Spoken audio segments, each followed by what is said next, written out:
ദൈവത്തിന് സ്തുതി.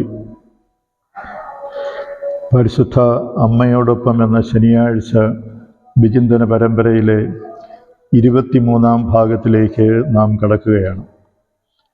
കഴിഞ്ഞ ക്രിസ്മസ് കാലഘട്ടത്തിൽ ഏതാനും ശനിയാഴ്ചകളിൽ നമ്മുടെ വിചിന്തനത്തിന് വിഷയീഭവിച്ചത് പരിശുദ്ധ മറിയത്തിൻ്റെ ശാന്തസുന്ദരമായ ജീവിതത്തിൽ നടന്ന ദൈവിക ഇടപെടലുകളെക്കുറിച്ചും അവയുടെ സാക്ഷാത്കാരത്തെക്കുറിച്ചും സർവോപരി ഇവയോടെല്ലാം എപ്രകാരം പരിശുദ്ധ മറിയം പ്രതികരിച്ചു എന്നതിനെക്കുറിച്ചായിരുന്നു. ഈ അത്ഭുത സംഭവ പരമ്പരയിലൂടെ പരിശുദ്ധ മറിയത്തിൻ്റെ സ്ഥായിയായ സമീപനം ഇവയെല്ലാം സ്വഹൃദയത്തിൽ സംഗ്രഹിച്ച് ഗാഢമായി ചിന്തിച്ചുകൊണ്ടിരുന്നു എന്നതാണ്. ഇത്തരത്തിലുള്ള മറ്റൊരു സംഭവമാണ് ഇന്നത്തെ നമ്മളുടെ ചിന്താവിഷയം. വിശുദ്ധ ലൂക്ക ഇപ്രകാരം ഒരു സംഭവം രേഖപ്പെടുത്തിയിരിക്കുന്നു. യേശുവിൻ്റെ മാതാപിതാക്കന്മാർ ആണ്ടുതോറും പെസഹ തിരുനാളിന് ജെറൂസലേമിൽ പോയിരുന്നു. അവന് 12 വയസ്സായപ്പോൾ പതിവനുസരിച്ച് അവർ തിരുനാളിന് പോയി. തിരുനാൾ കഴിഞ്ഞ് അവർ മടങ്ങിപ്പോന്നു. എന്നാൽ ബാലനായ യേശു ജെറൂസലേമിൽ തങ്ങി. മാതാപിതാക്കൾ അതറിഞ്ഞില്ല. അവൻ യാത്രാ സംഘത്തിൻ്റെ കൂടെ കാണും എന്ന് വിചാരിച്ച് അവർ ഒരു ദിവസത്തെ വഴി പിന്നിട്ടു. ബന്ധുക്കളുടെയും പരിചയക്കാരുടെയും ഇടയിൽ അന്വേഷിച്ചിട്ട് കാണായികയാൽ യേശുവിനെ തിരക്കി അവർ ജെറൂസലേമിലേക്ക് തിരിച്ചുപോയി. 3 ദിവസങ്ങൾക്ക് ശേഷം അവർ യേശുവിനെ ദേവാലയത്തിൽ കണ്ടെത്തി. അവൻ്റെ അമ്മ അവനോട് പറഞ്ഞു, "മകനെ, നീ ഞങ്ങളോട് ഇങ്ങനെ ചെയ്തതെന്ത്? നിന്റെ പിതാവും ഞാനും ഉത്കണ്ഠയോടെ നിന്നെ അന്വേഷിക്കുകയായിരുന്നു." അപ്പോൾ യേശു അവരോട് ചോദിച്ചു, "നിങ്ങൾ എന്തിനാണ് എന്നെ അന്വേഷിച്ചത്? ഞാൻ എൻ്റെ പിതാവിൻ്റെ കാര്യങ്ങളിൽ വ്യാപൃതനായിരിക്കേണ്ടതാകുന്നു എന്ന് നിങ്ങൾ അറിയുന്നില്ലേ?" അവൻ തങ്ങളോട് പറഞ്ഞതെന്തെന്ന് അവർ ഗ്രഹിച്ചില്ല. പിന്നെ അവൻ അവരോടൊപ്പം പുറപ്പെട്ട് നസ്രത്തിൽ വന്ന് അവർക്ക് വിധേയനായി ജീവിച്ചു.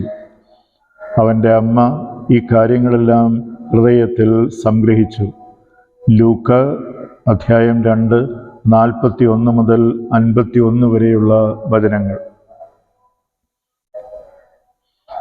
തിരുക്കുടുംബത്തിൻ്റെ ജീവിതത്തിലെ ഉത്കണ്ഠയും ഉദ്വേഗവും നിറഞ്ഞ ഒരു രംഗമാണ് ഇവിടെ വിശുദ്ധ ലൂക്കാ സുവിശേഷകൻ നമ്മുടെ മുമ്പിൽ അവതരിപ്പിച്ചിരിക്കുന്നത്.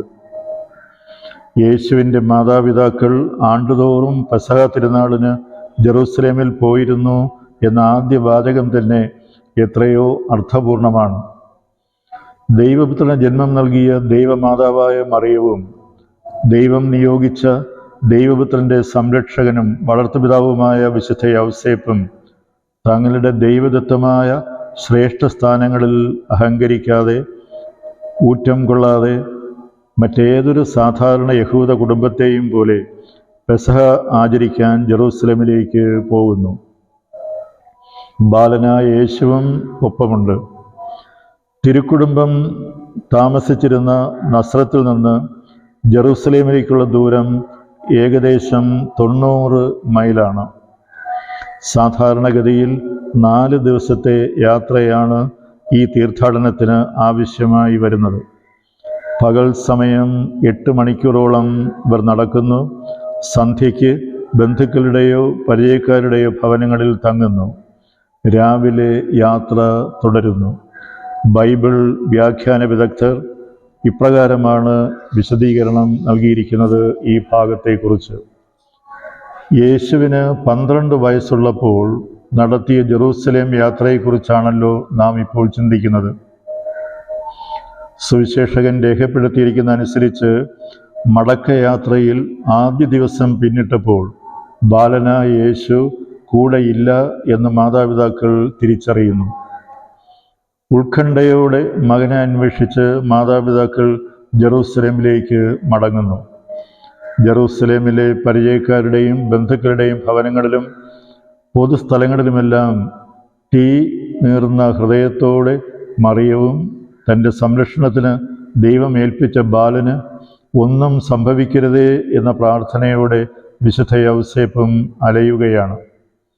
ശിശുവായിരിക്കുമ്പോൾ തന്നെ യേശുവിനെ അപായപ്പെടുത്താൻ ഹെറോദോസ് രാജാവും സംഘവും തീരുമാനമെടുത്തതും അപകടത്തിൽപ്പെടാതിരിക്കാൻ ഈജിപ്തിലേക്ക് ശിശുവിനെയും കൊണ്ട് പലായനം ചെയ്തതുമെല്ലാം മറിയവും യൗസേപ്പും ഈ അവസരത്തിൽ ഓർത്തു കാണും. അതവരുടെ ഉത്കണ്ഠയുടെ തീവ്രത വർദ്ധിപ്പിച്ചിട്ടുണ്ടാകണം. ഇത് 3-ാം നാൾ മാതാപിതാക്കൾ ബാലനായ യേശുവിനെ ജെറൂസലേം ദേവാലയ മുഖത്ത് കണ്ടെത്തുന്നു. അതാകട്ടെ ഒന്നും സംഭവിക്കാത്ത മട്ടിൽ പണ്ഡിതന്മാരുടെ ഇടയിലിരുന്ന് അവർ പറയുന്നത് കേൾക്കുകയും അവരോട് ചോദ്യങ്ങൾ ചോദിക്കുകയും ചെയ്യുകയായിരുന്നു. ലൂക്ക് 2:46. വളരെ വിചിത്രമായ ഒരു രംഗം തന്നെയാണിത്. 3 ദിവസങ്ങളായി തങ്ങൾ അനുഭവിച്ച വേദനയും ഉത്കണ്ഠയും കടന്നുപോയ അഗ്നിപരീക്ഷയും ഒന്നും യേശു അറിഞ്ഞില്ലേ? ബാലനായ യേശുവിനെ 3-ാം നാൾ കണ്ടുമുട്ടിയപ്പോൾ മാതൃഹൃദയം അണപൊട്ടി. സന്തോഷവും വേദനയും ഉത്കണ്ഠയും പരിഭവവും ആനന്ദവുമെല്ലാം സമ്മിശ്രമായി ഒഴുകിയെത്തി 2 കൊച്ചു വാചകങ്ങളിൽ. മകനെ, നീ ഞങ്ങളോട് ഇങ്ങനെ ചെയ്തതെന്ത്? നിന്റെ പിതാവും ഞാനും ഉത്കണ്ഠയോടെ നിന്നെ അന്വേഷിക്കുകയായിരുന്നു. മിതഭാഷിയും പരിശുദ്ധ അമ്മയുടെ വാചാലമായ ഈ 2 വാചകങ്ങൾ ഘനീഭവിച്ചിരുന്ന തീവ്ര ദുഃഖത്തിൻ്റെ, 3 നാൾ നീണ്ട നഷ്ടബോധത്തിൻ്റെ, മാതൃഹൃദയത്തിൻ്റെ സ്വാഭാവികവും പരിമിതവുമായ തേങ്ങലുകളാണ് നാം ഇവിടെ കാണുന്നത്. ഈ സന്ദർഭത്തിൽ മറ്റേതൊരമ്മയും എങ്ങനെ പ്രതികരിക്കുമായിരുന്നു എന്ന് നാം ചിന്തിക്കുകയേ വേണ്ടൂ. യേശു നൽകിയ മറുപടി ഏറെ വിചിത്രമാണ്. നിങ്ങൾ എന്തിനാണ് എന്നെ അന്വേഷിച്ചത്? ഞാൻ എൻ്റെ പിതാവിൻ്റെ കാര്യങ്ങളിൽ വ്യാപൃതനായിരിക്കേണ്ടതാണെന്ന് നിങ്ങൾ അറിയുന്നില്ലേ?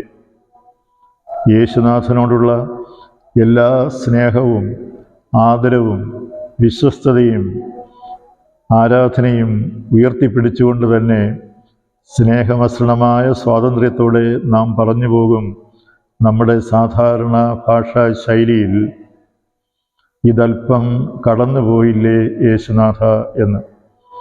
അമ്മയുടെ ദുഃഖവും യൗസേപ്പിതാവിൻ്റെ വേദനയും അങ്ങ് അറിഞ്ഞില്ലേ എന്ന് നാം ചിലപ്പോൾ ചോദിച്ചു പോകും. ആ അവസരത്തിൽ ഒരാശ്വാസ വാക്ക് അങ്ങേക്ക് പറയാമായിരുന്നില്ലേ?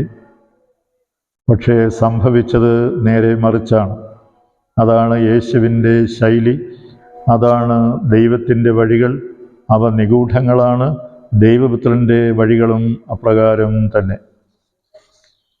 ഞാനിവിടെ സൂചിപ്പിക്കുന്നത് സാധാരണ മനുഷ്യരായ നമ്മുടെ ചിന്താരീതിയെയാണ്. ആശ്വാസവും സാന്ത്വനവും പകരേണ്ട സന്ദർഭത്തിൽ അസ്വസ്ഥതയും ആകുലതയുമാണല്ലോ നൽകിയതെന്ന് നാം ചിന്തിച്ചു പോകും. നമ്മുടെ ഈ ചിന്ത തീർത്തും അസ്ഥാനത്തല്ല എന്ന് വിശുദ്ധ ലൂക്ക രേഖപ്പെടുത്തിയിരിക്കുന്ന അടുത്ത വചനം വായിച്ചാൽ നമുക്ക് ബോധ്യപ്പെടും. അവൻ തങ്ങളോട് പറഞ്ഞതെന്തെന്ന് അവർ ഗ്രഹിച്ചില്ല. ലൂക്ക് 2-ാം അധ്യായം 50-ാം വാക്യം.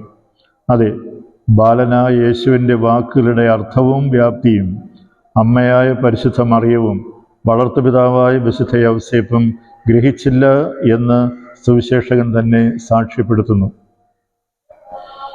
ദേവാലയത്തിൽ വച്ച് കണ്ടുമുട്ടിയ രംഗം സുവിശേഷകൻ അവസാനിപ്പിക്കുന്നത് ശ്രദ്ധേയമാണ്. പിന്നെ അവൻ അവരോടൊപ്പം പുറപ്പെട്ട് നസ്രത്തിൽ വന്ന് അവർക്ക് വിധേയനായി ജീവിച്ചു. അവൻ്റെ അമ്മയാകട്ടെ ഈ കാര്യങ്ങളെല്ലാം സ്വഹൃദയത്തിൽ സംഗ്രഹിച്ചു. ലൂക്ക് 2:51 വാക്യം. നമ്മുടെ ഈ കഴിഞ്ഞ ഏതാനും വ്യഞ്ജനങ്ങൾ കേന്ദ്രീകരിച്ചത് മറിയം ഇക്കാര്യങ്ങളെല്ലാം ഹൃദയത്തിൽ സംഗ്രഹിച്ച് ഗാഠമായി ചിന്തിച്ചു കൊണ്ടിരുന്നു എന്ന തിരുവചനത്തെ കുറിച്ചാണ്. മംഗളവാർത്ത വേളയിൽ തുടർന്ന് യേശുവിനെ 3-ാം ദിവസം ജെറൂസലേമിൽ കണ്ടെത്തിയതുവരെയുള്ള പരിശുദ്ധ മറിയത്തിൻ്റെ ജീവിതത്തിലെ ദുർഗ്രഹങ്ങളും നിഗൂഢങ്ങളുമായ ദൈവിക ഇടപെടലുകൾക്ക് മറിയത്തിൻ്റെ പ്രതികരണം ഒരേ രീതിയിലുള്ളതായിരുന്നു, സ്ഥായിയായിരുന്നു. അതാകട്ടെ എല്ലാം ഹൃദയത്തിൽ സംഗ്രഹിച്ച് ദൈവത്തിൽ ആശ്രയിക്കുക, താൻ ജന്മം നൽകിയ പ്രിയപുത്രനിൽ മാത്രം ശ്രദ്ധ കേന്ദ്രീകരിക്കുക എന്നതായിരുന്നു. ഇന്നത്തെ വിചിന്തനത്തിന് മറ്റൊരു പ്രത്യേകത കൂടിയുണ്ട്. പരിശുദ്ധ അമ്മയുടെ പരിഭവത്തിൻ്റെ ആ ഒരു കൊച്ചു വാചകം, മകനെ, നീ ഞങ്ങളോട് ഇങ്ങനെ ചെയ്തതെന്ത്? അതെ, ഒരമ്മയുടെ ഹൃദയത്തിൻ്റെ സ്വാഭാവികമായ തേങ്ങൽ. നമ്മുടെയൊക്കെ ജീവിതത്തിലും എത്രയോ തവണ നാം ഈ കൊച്ചു വാചകം അല്ലെങ്കിൽ തത്തുല്യമായ വാചകം ഉച്ചരിച്ചിരിക്കുന്നു, അല്ലെങ്കിൽ ആരെങ്കിലുമൊക്കെ ഉച്ചരിക്കുന്നത് നാം കേട്ടിരിക്കുന്നു. അതെ, മാതാപിതാക്കൾ മക്കളോട്, മക്കൾ മാതാപിതാക്കളോട്, ഭാര്യ ഭർത്താവിനോട്, ഭർത്താവ് ഭാര്യയോട്, സുഹൃത്ത് സുഹൃത്തിനോട്, ഗുരുക്കന്മാർ ശിഷ്യന്മാരോട്, ശിഷ്യന്മാർ ഗുരുക്കന്മാരോട്, അധികാരികൾ സഹപ്രവർത്തകരോട്, സഹപ്രവർത്തകർ അധികാരികളോട്, നാം പ്രതീക്ഷയും സ്നേഹവും അർപ്പിച്ചവർ, നമ്മുടെ സ്നേഹവും സഹായവും നിർലോഭം ലഭിച്ചവർ, പട്ടിക ഇങ്ങനെ നീണ്ടുപോകുന്നു. മകനെ, നീ ഞങ്ങളോട് ഇങ്ങനെ ചെയ്തതെന്ത്? നമുക്കും ശരിയായ ഉത്തരം ലഭിച്ചു എന്ന് വരില്ല. അഥവാ ഉത്തരം ലഭിച്ചാലും നമുക്കത് ഗ്രഹിക്കാൻ സാധിച്ചു എന്നും വരില്ല. അവിടെയാണ് നാം പരിശുദ്ധ അമ്മയെ അനുകരിക്കേണ്ടത്. ഇവയെല്ലാം ഹൃദയത്തിൽ സംഗ്രഹിച്ച് ദൈവ തിരുമനസ്സിന് സ്വയം സമർപ്പിക്കുക. ഒപ്പം ആരോടും പരിഭവമോ പരാതിയോ ഇല്ലാതെ പരിശുദ്ധ അമ്മയോടൊപ്പം സുനിശ്ചിതമായ രക്ഷയുടെയും സമാശ്വാസത്തിൻ്റെയും പാതയിലൂടെ മുന്നോട്ട് പോവുക.